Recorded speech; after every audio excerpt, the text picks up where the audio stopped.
स्वीकरिष्यन्ति मे पुरुषः। भगवान राम लक्ष्मण जानकी के सहित और दशरथ जी से आज्ञा मांगते हैं। इतनी देर में मैया कैकेयी अपना अलग से भाव दिखाती है। बलकल वस्त्र देकर के कहा, राम जब तक तुम रहोगे तब तक राजा रोएंगे। राम ने कहा, मैया हम नहीं रहेंगे। पीले पीले वस्त्र ले लिए हाथ में और लेकर के हाथों में वस्त्र, और जैसे ही आगे बढ़े हैं राम तो पहले जननी को प्रणाम किया, जन्मभूमि को प्रणाम किया, क्योंकि जननी जन्मभूमिश्च स्वर्गादपि गरीयसी। दुनिया में मनुष्य कितना भी परदेश में पहुंच जाए और जब उसे अपने जन्म देने वाली माँ और जननी और जन्मभूमि की जब याद आती है तो आंखें भर आती है। कोई परदेश में पहुंच जाए, नौकरी करने लगे और जब जब उसके घर से कोई चिट्ठी आती है तो उसके बाद उसकी आंखें भर आती हैं कि हम उस जन्मभूमि में जन्म लेने वाले थे।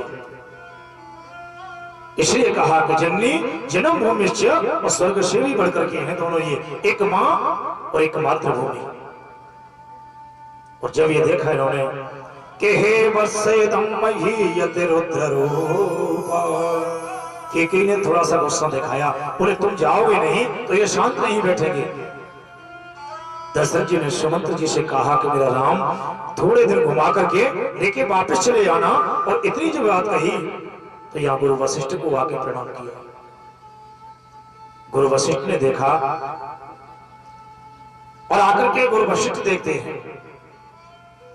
वेद व्यास कहते हैं महाराज के जब गुरु वशिष्ठ ने देखा कि मैंने पंचांग मिलाया, पत्रा देखा, सब देखा, लेकिन होने को कुछ और था और हो कुछ और रहा है। तीन प्राणी निकल करके बाहर गए तो नगरवासी भी संग में जाने लगे। और जब संग में जाने लगे तो श्रृंगवेरपुर से पहले रात्रि में सबको माया ने सुला दिया है और ऐसा रथ चलाया कि नगर वाले रो रो करके बेचारे अयोध्या में वापस आ गए। और जब ये वापस आ गए तो सहाबहे गत्वा पितरम, यहां जब ये गए तो जाकर के एक वट वृक्ष के नीचे बैठ करके और बर का दूध मंगाया है। वहां सुमंत्र जी अपनी आंखों से देख रहे हैं,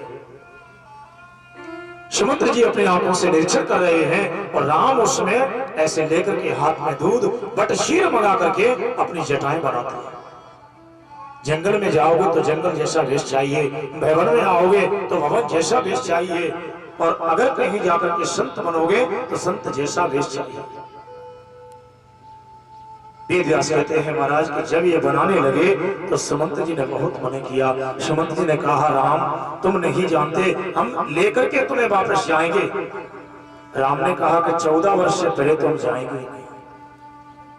14 वर्ष का वरदान जो मिला है, वनवास मिला है, अगर हम जाएंगे तो क्षत्रिय होकर के कायर माने जाएंगे, वचनबद्ध नहीं होंगे। कि मेरे पिताजी ने कह दिया है कि रघुकुल रीत सदा चली आई, तो उन्होंने जब निभाया है तो हम भी निर्वाह करेंगे। और जब ये देखा, वेद व्यास कहते हैं महाराज कि जिस समय राम जब जाकर के पहुंचे हैं, जटा बनाई है, जटा बनाते समय जो धैर्य रखने वाले सुमंत्र थे अधीर हो गए। जो धैर्य रखने वाले सुमंत्र थे वो अधीर हो गए जाकर के। और सुमंत्र जी ने जाकर के कहा, राम एक बार मेरे कहने से वापस हो जाओ। लेकिन राम जाते नहीं है और सुमंत्र के भी घोड़े आगे बढ़ते नहीं है। लक्ष्मण जी थोड़े से सुमंत्र पर नाराज हुए। लक्ष्मण जी को रामायण में 5 बार क्रोध आया। बोले कितने बार आया? 5 बार क्रोध आया। बोले कैसे आया? बोले सबसे पहले क्रोध आया है परशुराम जी के ऊपर, जनक जी के ऊपर। और जनक जी से कहा था कि कंद पर एवं ब्रह्मांड उठावो, काचे घट संडारो फोड़ी। राम ने समझाया धैर्य रखो। परशुराम पर क्रोध आया, राम ने समझाया। यहाँ सुमंत्र पर क्रोध आ रहा है, राम समझाते हैं। आगे केवट पर क्रोध आएगा तब राम समझाते हैं। और जब भरत जी पर क्रोध आया है तो राम ने हमेशा हमेशा को समझा दिया। आज इन्होंने देखा कि वेद व्यास चित्र करते हैं महाराज, जिसमें सुखदेव जी ने राजा परीक्षित से कथा कही तो सुखदेव जी के कहने मात्र से ही परीक्षित राम के विरह में बेहोल हो गए थे, आंख में आंसू भर गए थे। वेद व्यास कहते हैं महाराज कि जब जाकर के सुमंत्र जी महाराज लौट करके जाते हैं तो घोड़े उनके वापस नहीं आते, क्योंकि हेर हेर हे हनाय 3 शब्द है रामायण में कि हेर हेर हे नाय। और हिन आ रहे हैं, लेकिन वापस जाने को मना करते हैं कि राम को छोड़कर क्यों जाए। और जब ये बात चली उसके बाद में सुखदेव जी कहते हैं कि रुद्राय सदैव मरहति। इसके बाद में भगवान राम जिस समय वहां आगे गए तो श्रृंगवेरपुर के आगे गंगा की तरंग को प्रणाम करते हैं। गंगा जी के किनारे गए, शाम हो गई जाते जाते, बड़े समझने की बात है। और जब शाम हो गई तो उसके बाद में आवाज लगाते हैं और केवट वहां पर अकेला बैठा है, पत्नी के साथ बैठा है। बड़ा भाव दिया है रामायण में, संक्षेप में हम करने जा रहे हैं, बड़ा भाव है। नए नए मल्लाह आए, सबने अपनी अपनी नाव में पताकाएं ध्वजाएं सब लगा करके तैयार की, लेकिन लक्ष्मण जी कहते हैं ये नाव अच्छी है, राम कहते हैं ये नाव मुझे पसंद नहीं है। बोले क्यों? बोले ये नाव में ऊपर की दिखावटी है, अंदर से साफ नहीं है। राम कहते हैं हमें तो नाविक और नाव को चाहिए कि निर्मल मन जन सो मोहे पावा, मोह कपट छल छिद्र न भावा। एक केवट बिल्कुल गरीब है और गरीबी है, गरीब केवट बार बार वहां पर अपनी नाव में कीले ठोक रहा है।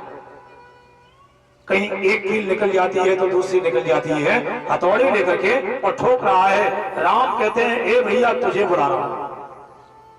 उसने पीछे मुड़ करके देखा, अरे ये तो बहुत पुराना मामला है, आज का नहीं है, पुराना है।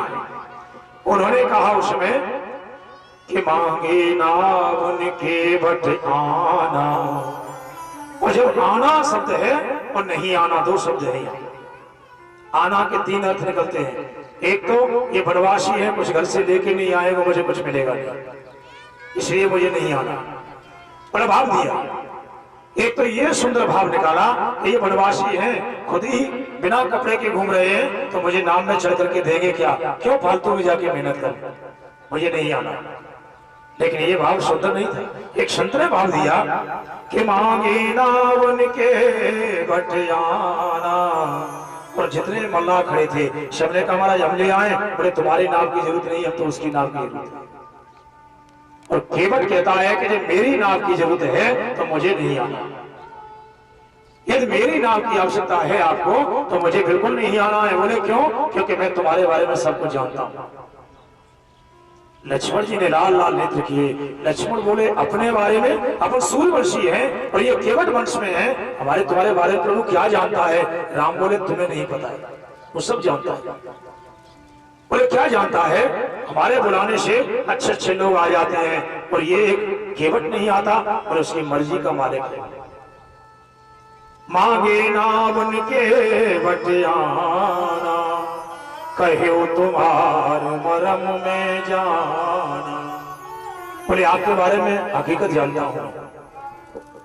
केवट ने अपनी पत्नी से कहा, बोले कहीं ज्यादा अगर मैंने मना किया तो ऐसा ना हो जाए कि किसी नए नाव वाले को लेकर के चले जाए। केवट की पत्नी कहती है महाराज हम 3 जन्म से इंतजार कर रहे हैं, एक जन्म से नहीं, हम 3 जन्म से जिसका इंतजार कर रहे हैं, तो इस जन्म में हमारे घाट से निकल के कहां जाएंगे? इसी जन्म से हमारे घाट से निकल के कहां जाएंगे? हम घाट के राजा हैं और ये संसार के राजा हैं, लेकिन दोनों राजा हैं। और जब ये बात चली तो सुखदेव जी कहते हैं राजन सहाग्रहम गत्वा पितरम। उन्होंने कहा बोले मुझे नहीं आना। बोले क्यों? राम जी ने कहा तो एकदम लक्ष्मण जी के मन में शंका गई। बोले प्रभु तुम्हारे भक्त बड़े विचित्र होते हैं। लक्ष्मण जी ने कहा बोले प्रभु तुम्हारे भक्त बड़े विचित्र होते हैं। बोले क्यों? कि सुमंत्र जी से आप कह रहे हैं कि चले जाओ तो एक कहने से जाता नहीं है और एक बुलाने से आता नहीं है। और ऐसे भक्तों को क्यों पाला आपने? राम जी ने कहा कि ये तो मेरे भक्त की तो ही नहीं कर रही। और जब ये कहा कि मेरे भक्त की तो ही नहीं हो रही है तो इतनी देर में राम जी ने धीरे से एक सुंदर जवाब दे दिया, एक संत जी का भाव दिया। बोले भैया लक्ष्मण जिसकी सुबह से मोहनी खराब हो जाती है ना तो शाम तक धेला से भेला नहीं होता। लक्ष्मण जी बोले हम समझ नहीं पाए। बोले तुम समझोगे नहीं, शाम तक धेला से भेला नहीं होता। बोले क्यों? बोले आपसे मैंने घर में मना किया कि तुम वन में मत जाना, आपने मेरी बात मानी? बोले नहीं मानी। बोले सीता जी को मैंने मना किया, सीता जी ने मेरी बात मानी? बोले नहीं मानी। तो ये तो परदेशी है बेचारा, ये कैसे मानेगा? मोहनी तो सुबह ही खराब हो गई, हमारे घर की मोहनी सुबह ही खराब हो गई तो भला बाहर वाले हमारी बात कैसे मानेंगे जब घर वाले बात नहीं मानते? लक्ष्मण जी को चुप कर दिया। और जब लक्ष्मण जी चुप हो गए तो धीरे से उसने कहा कि मुझे नहीं आना और आऊंगा भी तो मेरी शर्त है। लक्ष्मण बोले आज तक प्रभु तो से किसी ने शर्त नहीं रखी, ये कितना विचित्र है। लक्ष्मण जी से राम ने कहा तुम नहीं जानते, क्षीर सागर से लेकर के अभी तक पीछा कर रहा है। क्षीर सागर में एक बार एक कछुआ बन के गया तो मैया जानकी ने लक्ष्मी के रूप में और इन्होंने शेष के रूप में फुसकार मार के भगा दिया था। आज वो कह रहा है कि पर तीर मारो लखन पे पर लगन पाई पखारियो। आज तुम्हारी अटकी है, मेरी अटकी नहीं। आज मेरी बारी है लेकिन अटकी तुम्हारी है, पार तुम्हें जाना है, मैं तो पार बैठा हुआ। लक्ष्मण जी ने धीरे से बाण निकाला, तुम नहीं जानते छत्री है। और उसमें उन्होंने कहा कि बड़ तीर मारो लखन पे, अब मुझे तुम्हारे बाण का भय नहीं है। बोले क्यों? क्योंकि सन्मुख हो जीव मोहि जबी, अब तो सामने खड़ा हो। और जब ये कहा कि जन्म कोटि अविनाश है तब केवट ने कहा नहीं आना। राम ने कहा अच्छा लक्ष्मण जी को मरम बता दो, मेरे बारे में क्या जानते हो। तो धीरे से कहा कि छुअते शिला भई नार सुहाये, छुअते शिला भई नार सुहाये, आघन तेज आठ कठनाये,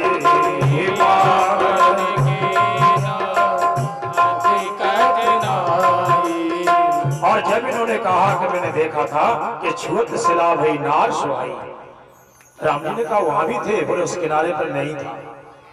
जब तुम जनकपुर जा रहे थे और पत्थर के समान शिला को छूकर के जब चले गए और नारी बन के चली गई, मैंने आंखों से देखा था। महाराज मेरी बड़ी विडंबना है मन में। उन्होंने कहा बोले कैसी विडंबना है? मेरे मन में बड़ी कल्पना है कि कहीं मेरी नाव भी नारी न बन जाए तो मेरे बच्चे भूखे मर जाएंगे।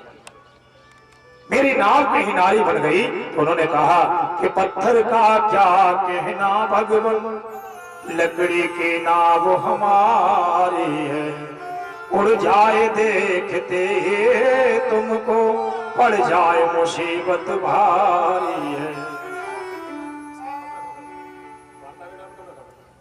और जब इन्होंने देखा कि पड़ जाए मुसीबत भारी है, उड़ जाए देखते ही तुमको, कहीं उड़ के चली गई तो भी आफत है और नारी बन गई तो भी आफत है, क्योंकि एक नारी के 12 बच्चे हैं और सब नारी ही बन जाएंगे तो खिलाऊंगा कहां से। बोले मुझे नहीं आना। राम ने कहा बोले आने की शर्त क्या है? बोले शर्त बहुत बड़ी है। बोले क्या? बोले आपके पैर पहले धोऊंगा मैं, उसके बाद में आपको नाव में चढ़ा के देखूंगा और अगर चढ़ते दिखाई दोगे ठीक है, नहीं उतार दूंगा। लक्ष्मण जी ने कहा बोले प्रभु ऐसे लोगों को कैसे मुंह लगा लिया? भगवान कहते हैं कि प्रबल प्रेम के पाले पड़कर प्रभु को नियम बदलते देखा, अपना मान तले टल जाए पर भक्त का मान न टलते देखा। आज कहते हैं राम कि ये इस गंगा के किनारे का मालिक है, मैं भवसागर का मालिक हूं। हम दोनों ही दोनों तो केवट हैं, एक नहीं दोनों हैं। आज जब इन्हें बुलाया तो नाव धीरे धीरे लेके आया है और किनारे पर नाव लेकर के आया तो लकड़ी का एक बर्तन निकाला जिसका नाम रामायण में कठौता है। और जब उस कठौता को निकाल करके बाहर बैठ गया, पानी भर के ले आया और राम जी के जब पैर धोने लगा तो सीता जी लक्ष्मण जी दोनों देख रहे हैं। क्यों देख रहे हैं? क्योंकि वशिष्ठ गुरु ने इन दोनों को एक एक पैर पहले बांट दिया था कि आप एक एक पैर की सेवा करेंगे। आज यहाँ दोनों खड़े हैं और केवल अकेला केवट दोनों पैरों की सेवा कर रहा है। लक्ष्मण जी ने कहा जल्दी जल्दी धो करके चढ़ाओ। बोले ये नहीं होगा, यहाँ मेरी मर्जी चलेगी और वहां तुम्हारी मर्जी चलेगी। और जैसे ही राम के पैर धोए तो अति आनंद उमग अनुरागा। यहाँ पर क्या है? राग है बंधन। वेदांत में लिखा है कि राग है बंधन, अनुराग है मुक्ति। और जब अनुराग मन में प्राप्त हो जाए तो भगवान को पाने में कोई देरी नहीं है। यदि अनुराग प्राप्त हो जाए लेकिन होए न विषय विराग, भवन बसत बहु चौथपन, भवन बसत बहु चौथपन। और जब जाकर के देखा इन्होंने कि अनुराग अगर हो जाए तो राग हमारे मन में से चला जाएगा, भाव जग जगेगा, तो अति आनंद उमग अनुरागा। उसने अपनी आंखों के आंसू से और भगवान के पैर धोना शुरू किया। पानी कठोरता का हाथ में लिया भी नहीं और जैसे सुदामा जी के पैर धोए थे, आज यहाँ भगवान राम के पैर केवट अपने आंखों के आंसू से धो रहे हैं। कथा में जो भाव है अगर जीवन में उतर जाए तो भगवान तुमसे दूर नहीं। और जब ये जाकर के देखा कि पानी कठवता भर ले आवा, अति आनंद उमगी अनुरागा, चरण सरोवर पखारन लागा। आंख में से आंसू बहते जाते हैं, नेत्र सजल हो गए हैं। भगवान के भी नेत्रों में जिसको देख करके आंसू आ गए हों, यही तो भक्त भगवंत की गति है। यहाँ ऐसा अनुराग हुआ और आज आकर के केवट ने चरण जैसे पखारे हैं। केवट की पत्नी बार बार कहती है, महाराज बार बार जाकर के पत्नी कहती है कि किसी नई नाव में भगवान बैठने नहीं जाएंगे। तेरी नाव भले टूटी है लेकिन तेरा दिल भगवान से जुड़ा हुआ है, तेरा मन भगवान से लगा हुआ है। आज कितनी भी जिंदगी में वस्तु मिल जाए, हमें ये मिला वो मिला, लेकिन हृदय नहीं मिला तो कुछ नहीं मिला। और जब जाकर के केवट की पत्नी ने देखा कि मेरे पति रो रहे हैं, आज पत्नी की आंखों में आंसू आ गए और पत्नी ने कहा, महाराज ये अनपायनी भक्ति है, कई जन्मों के बाद आज हमें प्राप्त हुई है। और जब ऐसी दशा देखी तो सुखदेव जी कहते हैं, महाराज कि दासस्म हम ततो गच्छत और मदभक्त मानव। नाव में जब बैठाया तो सबसे पहले जानकी मैया को बैठाया, मर्यादा है राम की। और कलयुग में पहले लोग अपन बैठ जाते हैं, बस छूट जाए तो छूट जाए, चलती जाए। पत्नी बस स्टैंड पे खड़ी है तो खड़ी रहे, और जब छूट गई बस तो गई। लेकिन यह मर्यादा देखिए कि सिंह चढ़ाए चढ़े रघुराई। पहले जानकी मैया को चढ़ाया, उसके बाद अपन चढ़े। लक्ष्मण जी विरासत में, लक्ष्मण जी जैसे ही गए तो नाव जब आगे बढ़ाने लगा केवट, तो बीच नदी में जाकर के गंगा में और हिलोर मारता है। लक्ष्मण जी ने कहा, ये क्या कर रहे हो? बोले, यहाँ मेरी मर्जी है, क्या तुम्हारी नहीं चलेगी। और जहां गंगा में जाकर के भंवर पड़ रहा था, वही नाव 2-4 बार घुमा दी। उसने कहा लक्ष्मण ने कि भैया ये क्या कर रहे हो, क्या करते जा रहे हो? बोले, तुम्हारे बाण का कोई मुझे भय नहीं है, तुम्हारे बाण का बोले कोई भय नहीं है। राम जी से पूछा, राम जी नाव तो आगे तब बढ़ेगी जब आप बढ़ाएंगे। बोले क्यों? बोले आप ये बताओ कि गुरु वशिष्ठ के यहाँ पर आपने पढ़ाई लिखाई की थी? बड़ा प्रश्न किया। राम जी ने कहा, बोले हम तो 1 ही मिनट में अल्पकाल विद्या सब पाई, हम तो 1 क्षण में पढ़ के तैयार हो गए। तो राम जी से कहा कि एक काम मेरा कर दो, मैं हाथ जोड़ के निवेदन करता हूँ, मैं तुम्हें पार करके जा रहा हूं, लेकिन तुम मेरे पूर्वजों को पहले पार करो, तुम मेरे पूर्वजों को पहले पार करो। और उन्होंने कहा कि पितर पार कर आप सहित परिवार। एक पीढ़ी में अगर एक भक्त हो जाए तो 7 पीढ़ी को तार देता है, और एक दुष्ट हो जाए तो 7 पीढ़ी को गड्ढे में ले जाता है। तिलांजलि देता है, पहले तिलांजलि दी। और जाकर के महाराज जब पल्ली पार जाकर के पहुंचे हैं तो वहां जाकर के उतराई देने को राम के पास में, और हाथ में घेरा भी नहीं। लेकिन क्षत्रिय का स्वभाव है कि यदि हाथ में कुछ नहीं होगा तो हाथ कांख में यूं दबा लेगा, है नहीं तो नहीं है, और है तो एकदम हाथ आगे बढ़ जाएगा। सीता जी ने जान लिया मन ही मन, मैया जान के समझ गई।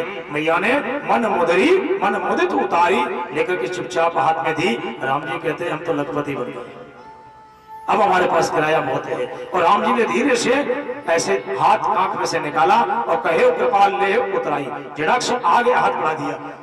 लेकिन केवट बड़ा चालाक है, केवट ने कहा, महाराज इस उतराई से काम नहीं चलेगा।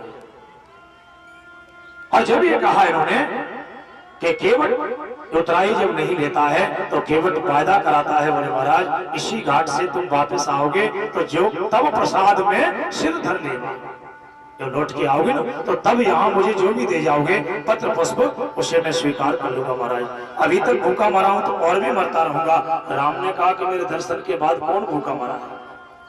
मेरे दर्शन के बाद में बोला ऐसा कौन है जो भूखा मरा है? लेकिन केवट बड़ा चालाक है। केवट ने जाते जाते भी कह दिया कि फिरती बार नाथ जो देवा, अभी नहीं वापस आने का, और वापस जब आओगे तो तब डबल दर्शन हो जाएगा। तो तब प्रसाद में सिर धर ले।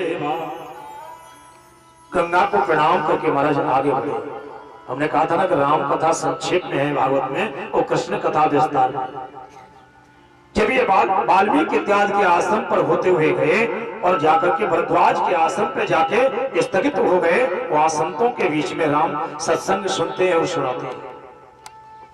सभी का मन मेरे साथ में अयोध्या के लिए वापस आए। यहां सुमंत जी महाराज रात्रि में प्रवेश करते हैं। रात्रि में जब प्रवेश किया सुमंत जी ने, तो सुमंत जी के घोड़ों की टाप की बजने की आवाज किसी ने भी नहीं सुनी, क्योंकि घोड़े भी ऐसी गति से आए कि किसी ने सुना भी नहीं।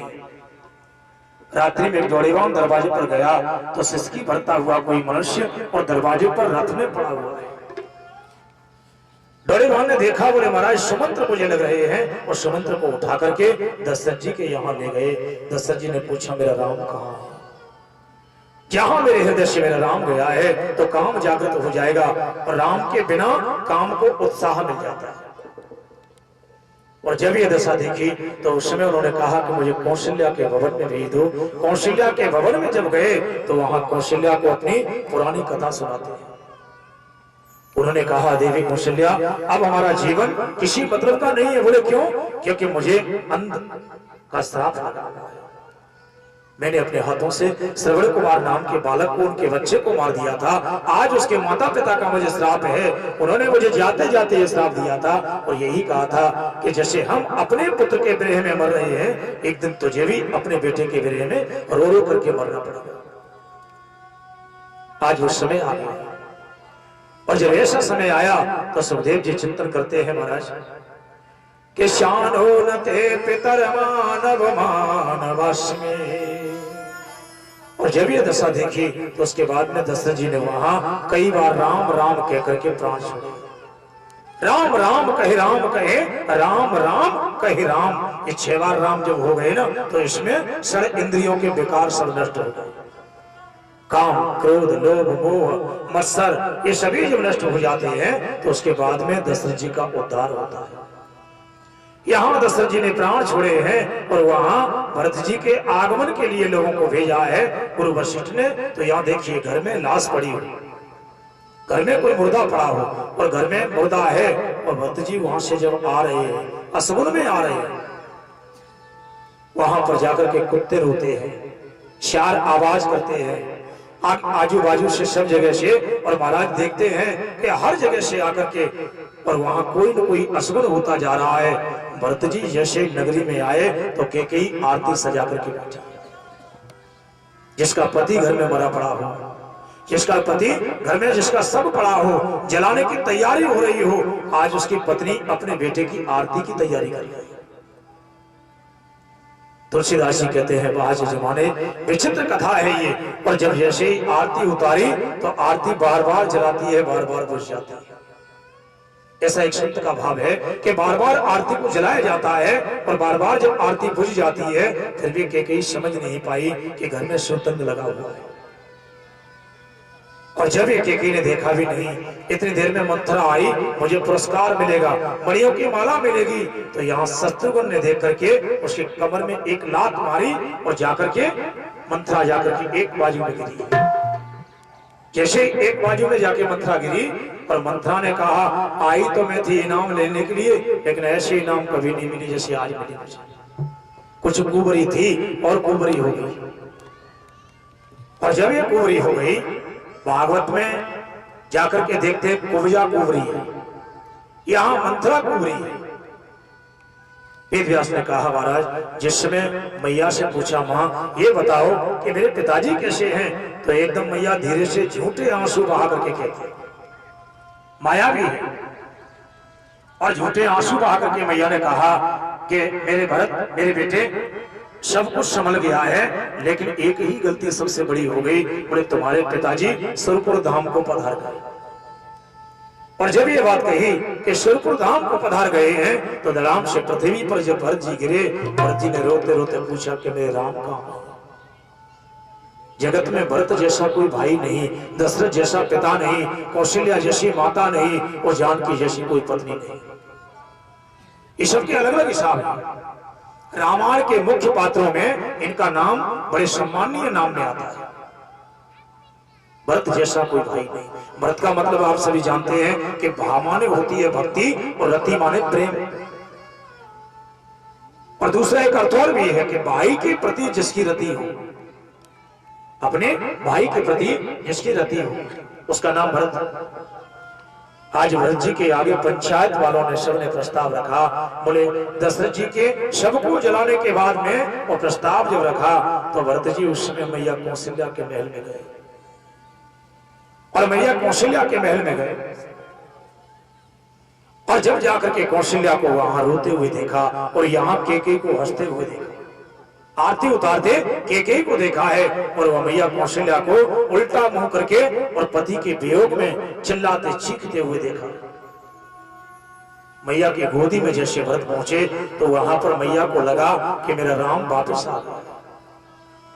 आंख में आंसू भर आए, गोदी में छिपा लिया है, मेरा भरत नहीं है मेरा राम है। और ऐसा मन में मान करके भरत जी ने कहा, माँ वैसे तो इस गोदी में मैं बैठने के लायक नहीं हूँ, क्योंकि मेरी माँ कलंकित है तो बेटा पर भी कलंक आता है।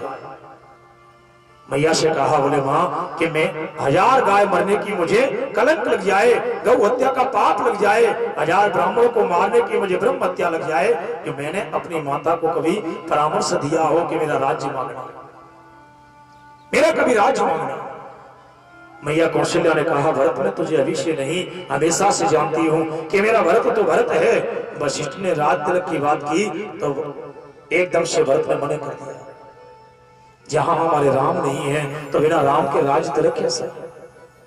किसी नगर में राम का राज न हो तो वहां भरत राजा कभी नहीं बन सकता है। पहले तो मैं नंगे पैर जाकर के और पग पनीर छोड़ करके जैसे राम से मिलने पहले जाऊंगा, अपने भाई से निवेदन करने जाऊंगा कि मेरा भाई एक बार लौट करके अवध में आ जाए।